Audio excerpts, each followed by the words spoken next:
مہربانو قریش صاحبہ، جماعت اسلامی تو دھرنا دے رہی ہے، اپنے مطالبات بھی رکھ رہی ہے، لیکن آپ دھرنا نہیں دے رہے. اجازت جماعت اسلامی کو بھی نہیں ملی تھی لیکن انہوں نے دھرنا دیا ہے. اجازت آپ کو بھی نہیں مل رہی لیکن آپ احتجاج نہیں کر پا رہے. جی بسم اللہ الرحمن الرحیم. السلام علیکم اسد اللہ خان صاحب، کیسے ہیں آپ؟ سب سے پہلے تو شکریہ. جی بالکل، اور ہمیں خوشی ہے کہ جماعت اسلامی کو وہ سپیس ملی جو کہ ہر سیاسی جماعت اور ہر پاکستان کا آئینی حق ہے کہ وہ پرامن احتجاج کریں، دھرنا دینا چاہیں تو دھرنا دیں. ہم ہر سیاسی جماعت کے اس حق کو تسلیم بھی کرتے ہیں اور ڈیفینڈ بھی کریں گے. اور آپ کو یاد ہوگا کہ جب تحریک انصاف حکومت میں تھی تو جتنی دفعہ بھی انہوں نے احتجاج کرنا چاہا، 3 دفعہ مہنگائی مقاوم مارچ یہ لے کر آئے، ہم نے ہر دفعہ انہیں سپیس دی. حکومت کو اسی طرح سپیس دینی چاہیے ہے سیاسی جماعتوں کو. جہاں تک پاکستان تحریک انصاف کا سوال ہے تو آپ کے سامنے ہے کہ جب ہم احتجاج کی صرف کال دیتے ہیں تو اس کے فوراً اس کے کچھ چند گھنٹوں کے اندر ہی جو پولیس ہے پنجاب میں وہ حرکت میں آتی ہے، بلکہ پورے پاکستان میں، اور ہمارے ورکرز کو، ہمارے لیڈران کو ان کا گھیراؤ کرتی ہے. گرفتار تو 1000 سے زائد لوگ جماعت اسلامی کے بھی ہوئے نا جی، وہ لیکن وہ گرفتاریوں سے گھبرائے نہیں، وہ نکلے ہیں اور بیٹھے ہیں اور حکومت مجبوراً ان سے مذاکرات پر مجبور ہے. بس کر دیجئے، 10,000 ہمارے 10,000 سے زائد لوگ گرفتار ہوئے، ورکرز گرفتار ہوئے 9 مئی کے بعد، اور ابھی تک 1000 جو ہے وہ جیل میں ہیں. ہمارے تو ورکرز وہ ہیں کہ جن کے خلاف ATA کے پرچے دائر کیے جاتے ہیں. میرے اپنے حلقے سے میرے MPA کے بھائی ہیں، انہیں گرفتار کیا گیا 26 تاریخ کو. ان کے ساتھ 20 اور لوگ ہیں جو ملتان میں گرفتار ہوئے. وہ ایک PhD ڈاکٹر ہیں اور ان پہ جو جرم عائد کیا گیا ہے وہ ہے ایک جگ اور مگ اسکول سے چوری کرنے کا، اور اس کے بعد جیل میں رکھنے کے لیے ان کو MPO آرڈر کے تحت رکھا گیا ہے. تو جو ہماری جماعت کے ساتھ جو برتاؤ کیا جاتا ہے ریاست کی طرف سے وہ بہت مختلف ہے. بالکل ہم اس پہ آگے بھی ہم نظر ثانی بھی کر رہے ہیں اور پارٹی کی طرف سے فیصلہ بھی ہوگا. اگلی تاریخ آپ نے 5 اگست کی دی ہوئی ہے. چلیے جی ٹھیک ہے، چلے میں اس پر واپس آتا ہوں. مہربانو قریش صاحب، آج 2 نام لیے ہیں ابھی علی گور بلوچ صاحب نے، رزاق داؤد کا اور ندیم بابر کا. آپ کے کیبنٹ میں تھے، آپ کی جب جماعت کی حکومت تھی، اور اس وقت ان کو بھی کیپیسٹی پیمنٹس کی جا رہی تھیں، حالانکہ آپ خود اس کو انیشیٹ کر رہے تھے کہ ری نیگوشیٹ کیا جائے معاہدوں کو. اپنے لوگوں کو بھی آپ نوازتے رہے. جی اسد اللہ صاحب، بالکل اس IPP ایشو پہ ذرا ایک مفصل گفتگو ہو جائے. PTI کے دور میں یہ وہ واحد دور تھا کہ ہم نے IPP کانٹریکٹ کو ری نیگوشیٹ کیا. ہم نے جو ڈالر کے ساتھ ان کو پیگ کیا تھا، ہم نے ڈالر ریٹ ان کا فریز کیا 148 روپیز پہ.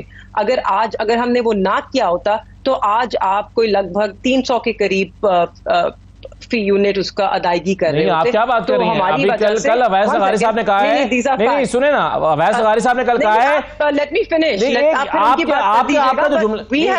آپ نے دیکھیں جو آپ بات کر رہی ہیں وہ کہہ رہے ہیں کہ تب تو ہم جو پیسے اس ڈالر کے حساب سے دیتے تھے، آج ہمیں 800 کی بجائے 2100 ارب دینا پڑ رہے ہیں. یعنی اگر وہ کہتے ہیں کہ اس ریٹ پر دے رہے ہوتے ہیں تو ہمیں 800 دینے پڑتے ہیں. اسد اللہ صاحب، وہ ان کی نااہلی ہے. ہم نے تو آپ کو جو ہم نے ری نیگوشیٹ کیے اور جہاں پہ ڈالر کو اس کا ریٹ فریز کیا، اس کی وجہ سے 120 بلین آپ کو ہر سال سیونگز ہو رہی ہیں. اس کے بعد میں نشاندہی کر دوں ایک پاور پلانٹ کی، کیونکہ یہ جو حل ہے نا یہ PMLN کے پاس ہے نہیں اصل میں، کیونکہ جو اس کی جڑ ہے، اس مسئلے کی جڑ وہ PMLN خود ہے اور پیپلز پارٹی ہے. ان کے دور میں یہ IPP کانٹریکٹس جو ہیں یہ دیے گئے، انہوں نے نیگوشیٹ کیے، انہوں نے اپنے لوگوں کو نوازا. تب 2014 میں پورٹ قاسم پاور جو ہے IPP وہ جب بنا تھا تو اس کے پیچھے سیف الرحمان صاحب تھے، جن کو مشہور زمانہ ان کا نام رکھا گیا تھا احتساب الرحمان. 5 ہفتوں کے اندر اس کا لائسنس دیا گیا تھا. وہ 18% کیپیسٹی پہ چل رہا ہے اور ابھی 2023-2024 میں اس کو 122 بلین کے قریب کیپیسٹی پیمنٹس دی گئی ہیں. تو یہ کون ہے ان کے پیچھے؟ میں نے تو نشاندہی کر دی، یہ تو اینی ہوا میں باتیں کر رہے ہیں. بتائیے نا ہمیں پورٹ قاسم پاور پلانٹ کے بارے میں، کون ہے اس کے پیچھے، کون پیسے بنا رہا ہے؟ اور آپ کے سامنے ہیں رپورٹس، 50 بلین کے پلانٹس لگے اور اب تک وہ 400 بلین بنا چکے ہیں. یہ معاہدے کیے کس نے؟ یہ معاہدے پیپلز پارٹی اور PMLN کے دور میں ہوئے. ان کی ذمہ داری ان کے کندھوں پہ عائد ہوتی ہے. اس کے بعد آپ کے جتنے ڈسکوز ہیں، ہم نے ہمارے دور میں اس میں پروفیشنلی اپوائنٹڈ بورڈز تھے.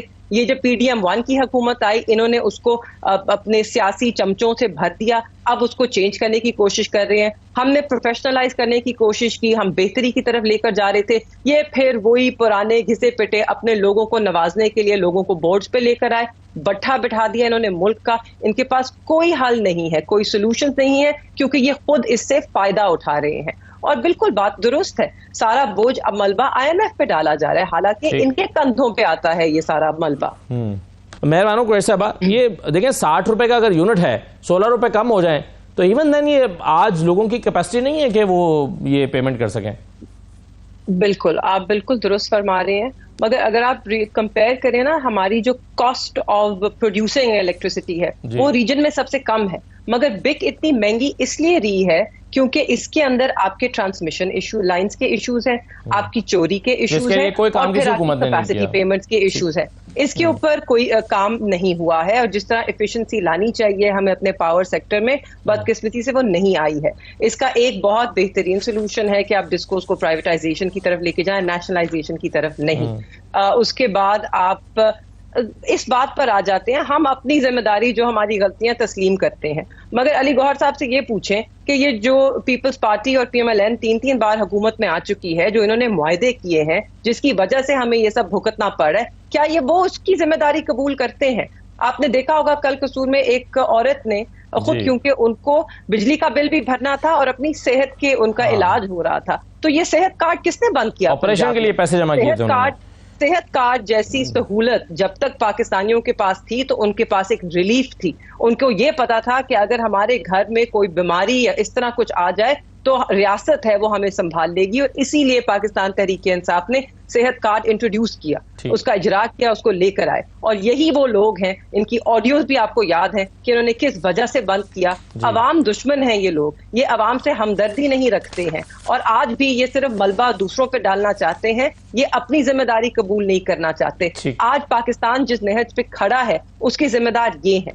جب ووٹ آف نو کانفرنس آ رہا تھا تب بھی خان صاحب نے وارننگ دی تھی کہ ایسا مت کیجیے گا, آپ ملک میں ایک سیاسی بحران پیدا کرنے جا رہے ہیں, معیشت کمزور ہے, اس وقت ہمیں استحکام کی ضرورت ہے, آپ اس سے ڈی اسٹیبلائزیشن. ٹھیک ہے, چلیے بالکل صحیح ہے, یہ آپ کے سامنے ہے سر. بالکل ٹھیک ہے, آپ نے ہیلتھ کارڈ کا ذکر کیا, لاسٹ کمنٹ.